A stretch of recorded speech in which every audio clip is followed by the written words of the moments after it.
Hey you guys, how's it going? It's Pineapple Pirate here, and today we're here with another Minecraft video, and as you can see, it's raining, so I'm going to turn down the volume a little bit. Oh wait, no, it's already pretty low. So yeah, it's raining, which sucks pretty bad, but oh well. Hopefully it'll pass. And as you can see, we're in our old calculator, and the calculator that we showed last week in our, when I apologized for not being able to upload. But yeah, so today today's video might be a little bit longer or shorter depending how long it takes me of a video, and it's gonna be basically how to make a I don't know what the word for it is, a clock board, I guess you could say it. I would make a clock, but that would take me much longer than I want to. I don't even know what this is. I think this is a mechanism that I was setting up to make a clock, or a, not a clock, but a, I actually have no idea. Yeah, it was a clock. And then it would set up. But yeah, so basically what we're going to do here is I'm just going to quickly go through everything that you need to make a redstone clock. And the it's not going to go into depth too insanely, so don't get too excited. But it will go into depth to the point where it will clear a few things up. So basically what you want to do is you start, and I guess it depends what kind of size you want to make it, but for this one, I'm going to make it a relatively small size, just so it's easier to do. So, if you think about it, I'm kind of thinking about it myself right now. So we need about two, we'll make it, should we make it super small? Yeah, we'll make it pretty small. So, basically, we'll go like that, and then 1, 2, 1, whoops, 2. And that should be enough. So bottom one, middle, top, and then one on the top. And that should make us our... Yeah. Nope. I guess it depends what kind of style we want to make it, but let's make it like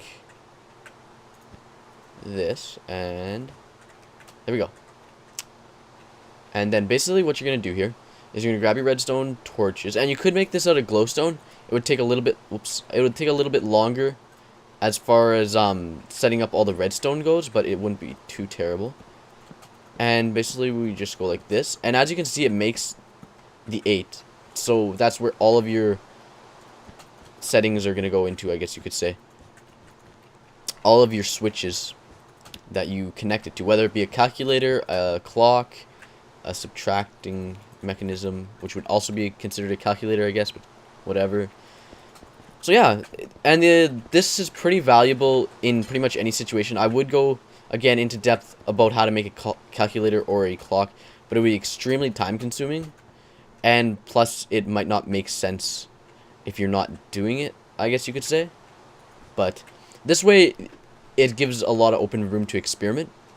So for me, the easiest way I find to do it is, actually, I'll just go over to this board over here and somewhat explain. Oh yeah, that's what I realized. I just realized something. And I'm not like a pro redstone kind of guy. I'm not amazing at redstone. Actually, I'm not that amazing at all at redstone. It's just something that I spent a lot of time doing and eventually came to me.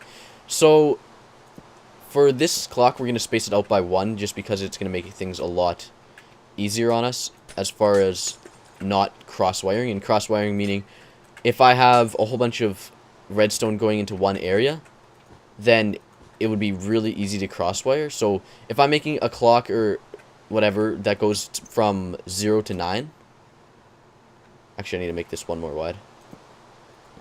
If I'm making a clock or a calculator that obviously goes to from 0 to 9, then I'm gonna need to have a lot of space so that each individual number can get outputted into. So the more you space out your torches, the easier it will be to actually build your clock without having stuff messed up. I'm actually going to turn the time to day. Time set to day. There we go. I wish I could turn off the rain, but I don't know the command for that, so whatever. Okay, sweet. And again, I would go more into detail with the... Actually, no, I will go into a little bit more detail than this.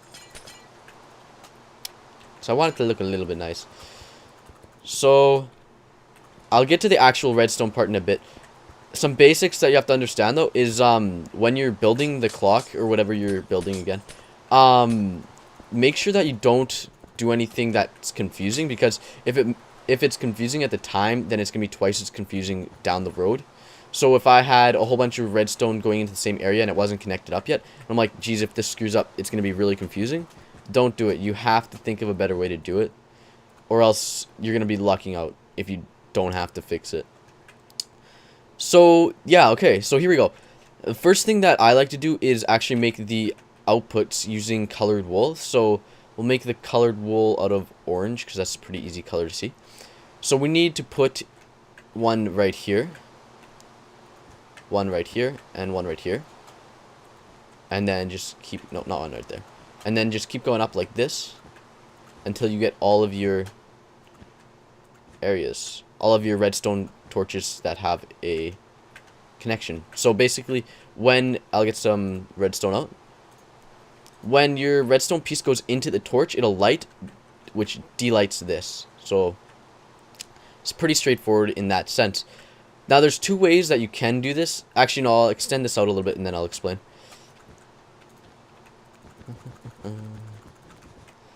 And it doesn't have to extend out too far. Probably about that will be good. And then you just keep doing this, and I'll pause the recording when I get back with all of the stuff that I need to get done on it. So just a sec. Okay, so we're back, and as you can see, basically what we got done was we extended off every single little block that we put, and we put it out, I don't know, roughly about 15 or so blocks. And then the middle blocks we extended further because it's harder to get through the wiring without cross wiring. So yeah, basically we have that done. I don't know why I say basically so much. I should really stop. But yeah, so we have that done. And now the only thing that we have to do, which is actually the hardest part that we have to do, is set up the actual board which tells the clock what to do. Or calculator, if you want to talk about it that way. So basically, you have to stop saying it. Oh my gosh, okay. No, okay. You have to get blocks and place them too high. And you're going to have to get 10 of them, because 0, 1, 2, 3, 4, 5, 6, 7, 8, 9.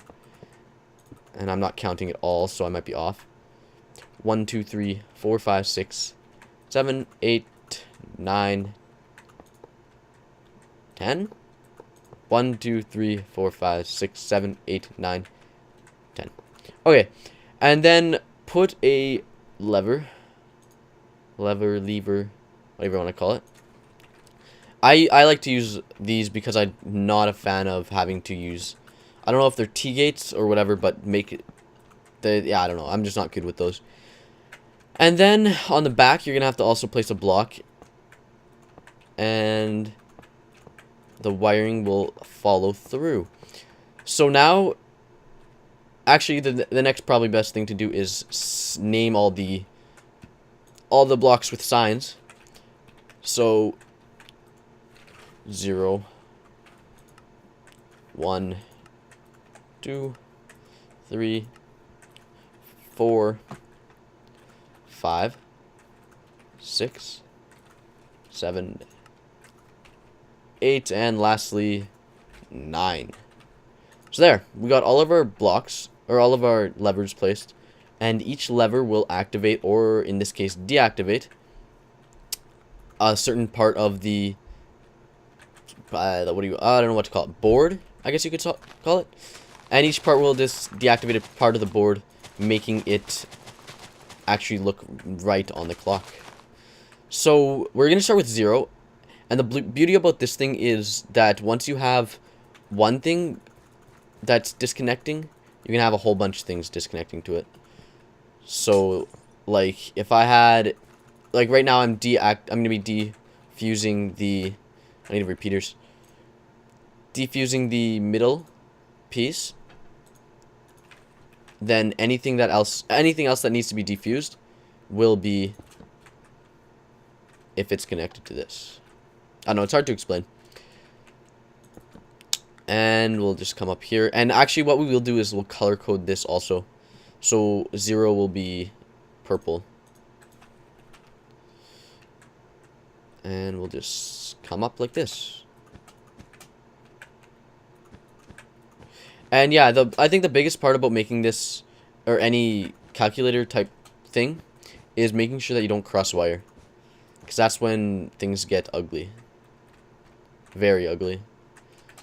And I don't think I'm going to have to show you guys every single number, because it gets pretty straightforward. And then the thing that you're going to have to do is so that the signal doesn't travel anywhere else, because if this is connected to a thing over there and it runs down a system into, say, that block right there, then it could completely mess it up. So you're going to have to put a redstone repeater so it doesn't backtrack through the signals.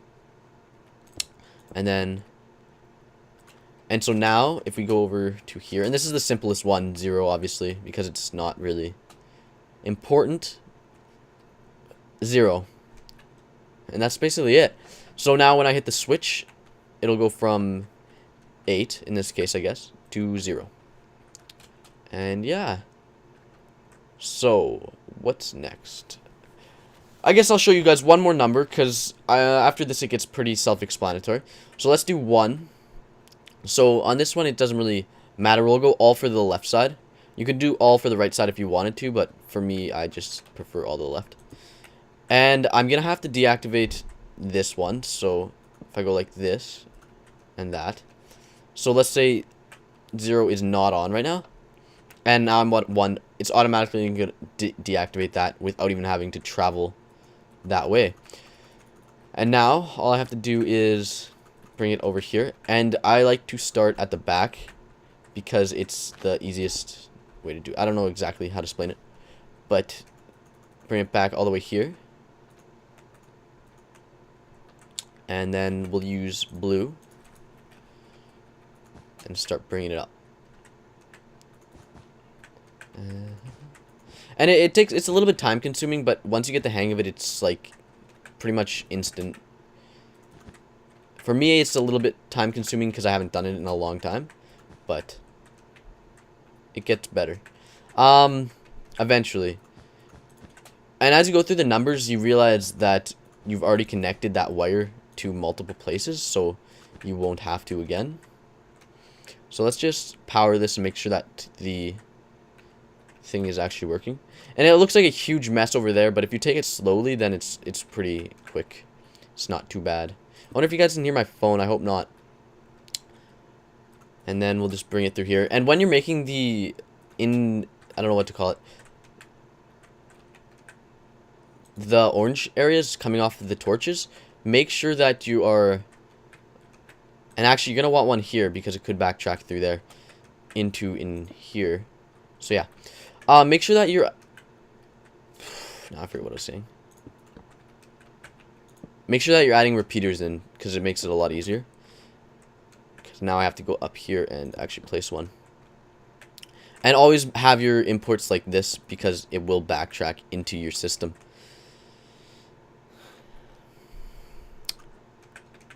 And we'll get rid of this.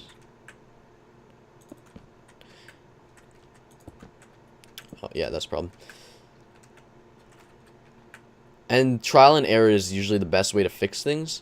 So if something doesn't work, make sure that you know that it does not work immediately, because that's the easiest way to deal with the problem. And if you guys get it already, feel free to leave, because there's nothing really much to it. I'm just showing you one last example of how to do it. And then we'll have one more running out. And I think the easiest and best way to do it is if you color code it, because when you're color coding and you realize that, like, when I hit the 3 button or whatever, when I hit 3 to pop up the 3, it pops up like a 3 and then a 4 or something, like just messed up. That doesn't make sense number wise. Then if it's color coded, then you can go back and see which codes are lighting up and which crosswired and what's being crosswired. So we almost have one, but we'd have to deactivate all of the other ones. And yeah, I think it's pretty straightforward from here. I don't want to go too much more into depth. The actual easiest way to do it, now that I think about it, is I screwed up a little bit. You can do it like this, But if you don't want to, you can also do it like this, and we'll just get rid of a few blocks here. Pop it up like this a little bit, so that you have a block here, and the torch lights it. But it also comes back off here and deactivates the torch, making this torch light. So basically that's all you have to do. It's pretty straightforward. I'm sorry that I can't go too much more into depth, but I have to keep the video a little bit short. And I think if you guys play around with it a little bit more, it's pretty simple to make, not too difficult. And I'm pretty sure you can even go further into the design and make it a significant amount better than what it is right now, because this is pretty much as basic as it gets as far as making the digital board goes. So yeah, I hope you guys enjoyed the video. Please leave a like if you enjoyed the video. I'm sorry that it wasn't the most entertaining video ever, but I apologize, and I hope I can talk to you guys all in the next video that I put out. So I'll hopefully talk to you guys all later. Bye.